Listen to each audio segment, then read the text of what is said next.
नमस्कार दोस्तों, आपका स्वागत है हमारे चैनल कार्टून काठियावाड़ी में।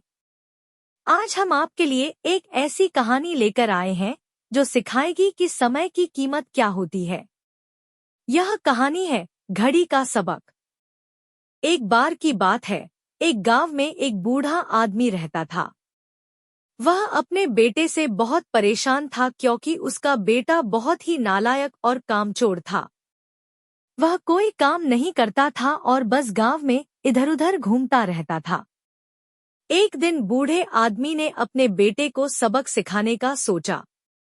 उसने अपने बेटे को बुलाया और कहा, बेटा, घर के अंदर अलमारी में एक घड़ी रखी हुई है, उसे निकाल कर लाओ। लड़का घर के अंदर गया और घड़ी निकाल कर लाया। फिर उसके पिता ने कहा, अब तुम इस घड़ी को बाजार में लेकर जाओ और जितने लोग भी मिले, सबसे इस घड़ी की कीमत पूछ कर आओ। लड़का बाजार में चला गया और सभी लोगों से घड़ी की कीमत पूछी। किसी ने 500 बताई, किसी ने 1000, तो किसी ने 800। सभी लोगों ने घड़ी की कीमत अलग अलग बताई। लड़का वापस अपने पिता के पास आया और सारी बातें बताईं। अगले दिन बूढ़े आदमी ने फिर से अपने बेटे को बुलाया और कहा, अब इस घड़ी को फिर से लाओ। लड़का फिर से घड़ी लेकर आया। बूढ़े आदमी ने कहा, आज तुम इस घड़ी के अंदर जो समय चल रहा है, उसकी कीमत पूछ कर आओ। लड़के को समझ नहीं आया कि उसके पिता उससे क्या करवाना चाह रहे हैं। फिर भी वह घड़ी लेकर बाजार में चला गया और लोगों से समय की कीमत पूछने लगा। लोगों को लगा कि इस लड़के की मानसिक स्थिति ठीक नहीं है। कल यह घड़ी की कीमत पूछ रहा था और आज समय की। बहुत से लोगों ने उसे भगा दिया और कुछ लोग हंसने लगे। लड़का परेशान हो गया और सोचने लगा कि यह मेरे साथ क्या हो रहा है। तभी वह एक बूढ़े आदमी की दुकान पर गया।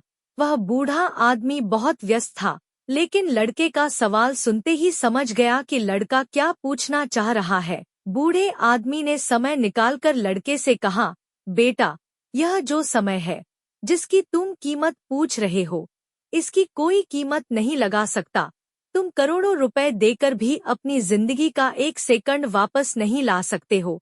इसलिए इस समय का सही उपयोग करो। समय की एक अच्छी बात यह है कि वह गुजर जाता है, और बुरी बात यह है कि वह गुजर जाता है, लेकिन यह तुम्हारे हाथ में है कि तुम इसे कैसे बिताते हो। अमीर हो या गरीब, सबके पास दिन में 24 घंटे होते हैं। बस यह तुम्हारे हाथ में है कि तुम इस समय से क्या नया कर सकते हो।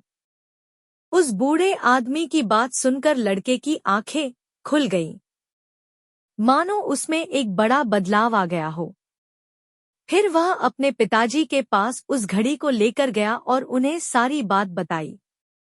उस दिन के बाद से उस लड़के की जिंदगी बदल गई।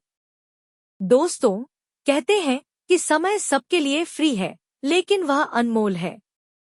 तुम उसे खरीद नहीं सकते, लेकिन उसे सही तरीके से इस्तेमाल कर सकते हो। समय को न तो रोक सकते हो और न ही वापस पा सकते हो। इसलिए अपने समय का सही उपयोग करो। अगर आपको यह कहानी पसंद आई हो, तो हमारे चैनल कार्टून काठियावाड़ी को लाइक और सब्सक्राइब जरूर करें। मैं मिलता हूँ अगले एपिसोड में एक और नई कहानी के साथ। तब तक के लिए सब्र करो, शुक्र करो और जिंदगी में आगे बढ़ो। धन्यवाद।